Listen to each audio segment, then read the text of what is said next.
Greetings and welcome back. Today we have, drumroll please, part 3 of the Feminism series, which we're going to call Manhood Criminalized. Now, not only is feminism a crime against men, it's also a huge disaster for women, whether they recognize it or not.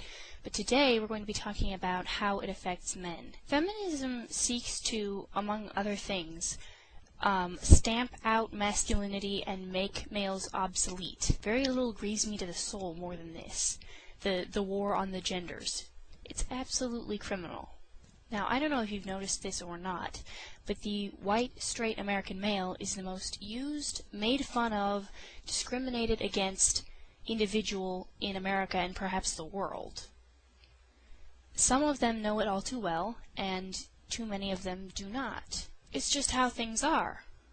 Boys growing up today don't know what's going on behind the scenes. All they know is that they're frustrated, they're being smashed down, they're being told that what they have to offer is not needed. They run off every day to be indoctrinated by a public school system that tells them that they need to calm down and sit down and shut up, not take the lead. How dare you display energy of any sort, especially not wild, rambunctious energy.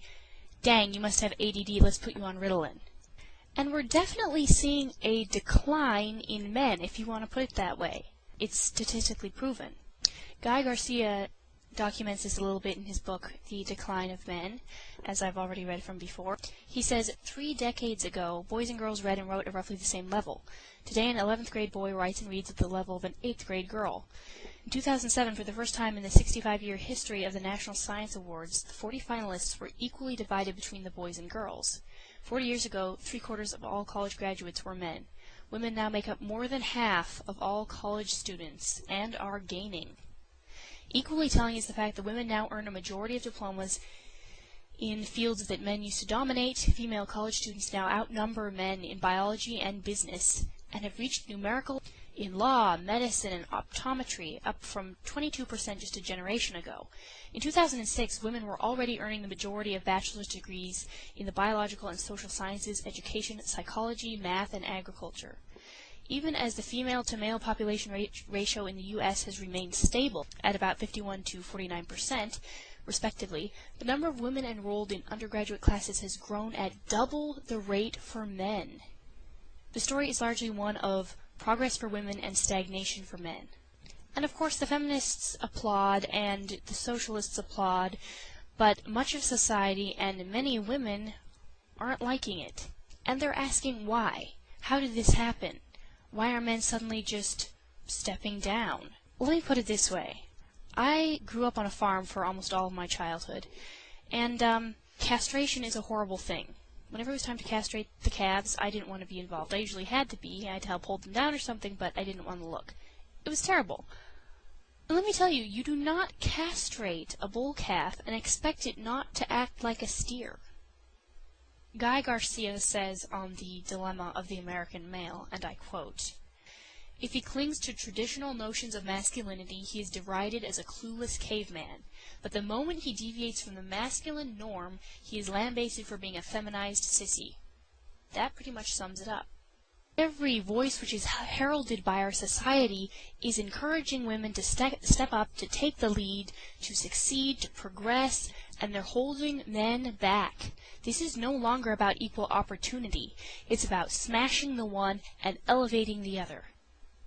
Then, of course, the backlash is that while the feminists and the socialists applaud, many women are saying, I didn't bargain for this, including feminists. They're saying, wait, that was kind of nice at the beginning, but wait a second.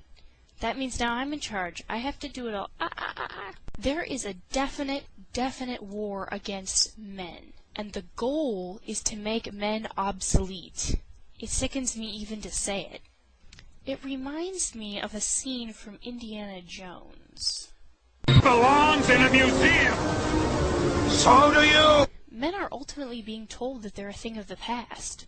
Wake up. It's the 21st century. We're modern now. We don't need you. We're past the Stone Age, the Bronze Age. Society has been restructured so that women's strengths are the ones that are needed. the communication, the networking skills, whatever else that women are usually stronger in, the verbal, whatever. Typically, generally, that's what society is saying that they need. Think of most of the available jobs out there. The jobs which most women would never be able to do are being weeded out. And that's one of the horrible reasons that women can't appreciate men anymore, is because they don't know a real world. Women only know a world that is protected from reality by technology. Think about it. If everything that technology helps women with was to go down, if we were to return to the days of settling the frontier, women would all of a sudden realize, oh my goodness, we need men. Isn't that selfish? Now, I think my farm upbringing helped me to appreciate this a little bit more, because when you live out in the middle of nowhere, and you live off of the land, and you work for everything that you eat, and everything that you earn, and you're working with your bare hands, everything by the sweat of your brow, that is a man's world. So yeah, the goal is to make men obsolete. I got a comment on my Feminism Part 2 video from YouTube user Hands-On Communication. He says, "Thanks for this. I've also noticed that to varying degrees men are largely becoming obsolete, which is going to have a very adverse effect on society, if not already. I would definitely say already. We have done away with male role models in the elementary school system. Fathers get routinely screwed over in custody cases, and thanks to ye old sperm bank, women can make a conscious decision to render fathers obsolete too. Indeed, a woman needs a man like a fish needs a bicycle." My dad was a student of military history, and as a strapping young man, he decided to go the military route, thinking that the military of the early 80s was, at least at its core, the same as it used to be, as it always has been. He thought it was the one way to escape from the deathly clutches of feminism and into the last bastion of hope, where being a male was actually appreciated, indeed necessary and essential, rather than demonized.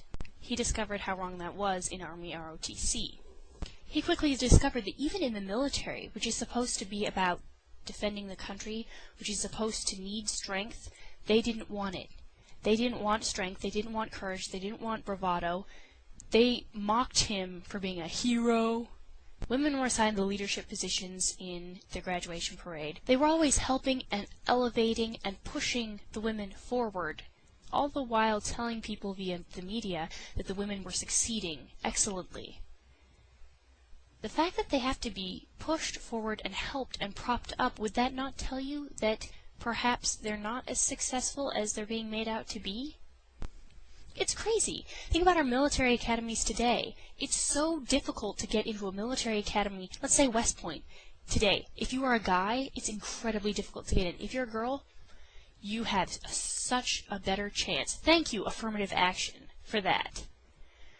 Which means that you can be a guy who outscores, outtests, outrates a woman who gets accepted, but you won't be accepted because you're a man and they need women.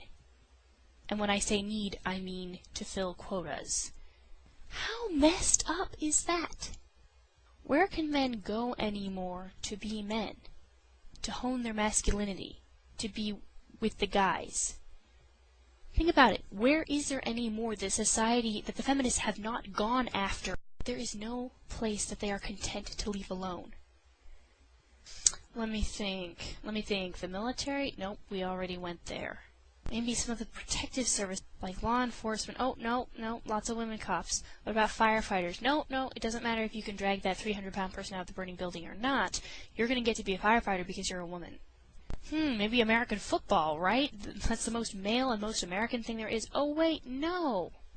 Even in my little hometown, there were several girls on the 8th grade guys' football team. Now there's a reason it's 8th grade. If they tried to play with the high school boys, oh boy.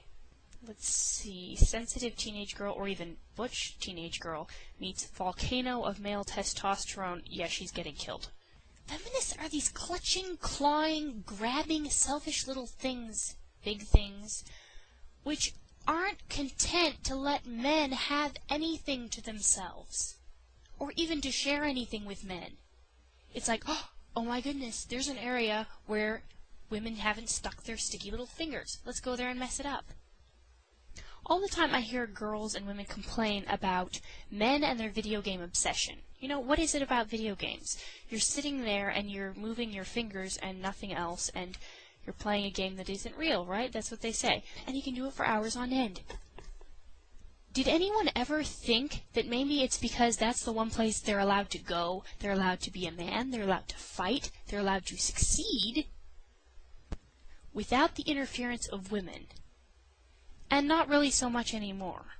And it's pathetic that men have been regulated to that. This doesn't really go with the flow here, but I often hear feminists say that men can be feminists too, or I know a lot of men who are feminists, and that always chaps my hide because, duh, of course they're feminists. The public schools have them from infancy, practically. You know, little 6-7-year-old boy, earlier they do preschool, and he's indoctrinated from the time he can't even read or write. Of course he's going to be a feminist. He's been programmed to believe that if he's not, then he's evil. Boys are being programmed to think that there is something wrong with them, and that they deserve whatever they get in terms of regulation or being held back. As subscriber Quan Kicker said, feminists make men ashamed of their masculinity. They use bogus studies and bad science to convince men they are inherently violent, evil, and physically and mentally inferior to women. Sound familiar? It's the same tactics the Nazi Party used to convince people that Aryans were superior and that Jews were inferior. Feminism is modern Nazism, and the West has become nothing short of one giant female supremacist society where men are considered less than human.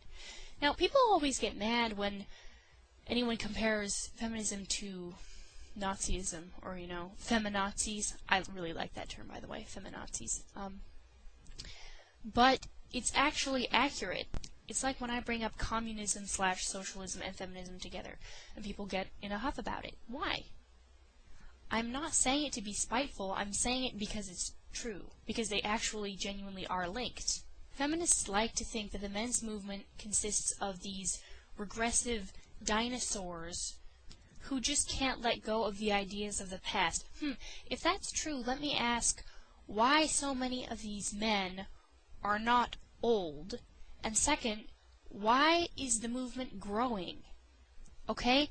This has all the characteristics of a backlash, not of people clinging to old notions. The men's movement is simply men finally standing up and saying, we're not going to take any more of being trampled over, spat on, and told to sit down and shut up. That's all it is. It's a response. Remember that whole thing we were talking about? For every action, there's an equal and opposite reaction. Specific actions have specific consequences. Feminists? These are the consequences. I said this before, but men are being told what they can and cannot be attracted to. Women are turning into these unisex, if not masculine creatures, and then being surprised, angry, and hurt when men pass them by in favor of a more feminine woman. Many times I've heard a feminist bemoan having lost her man. She disregards that fact as if it has nothing to do with his reason for choosing the other woman over her. But then she'll say, and she's so sweet. It's said with both disgust and regret and a little envy. How about affirmative action to get more males into college? After all, they're now in the minority. We said we needed affirmative action to get females and minorities into college when they were in the minority. Now males are in the minority. Why aren't we doing something? We know for a fact that feminists are not all about equality, because if they were, they would look at all of the inequities now. But no, they keep pushing for more. It's not about equality. It never has been. Well, as usual, I didn't cover even half the ground I wanted to. Watching and for commenting, for your overwhelming support and encouragement. By the way, I did not at all expect this when I started. Tune for part 4, which will be Women Sold Short, and we're going to take a look at how feminism kills women. See you next time.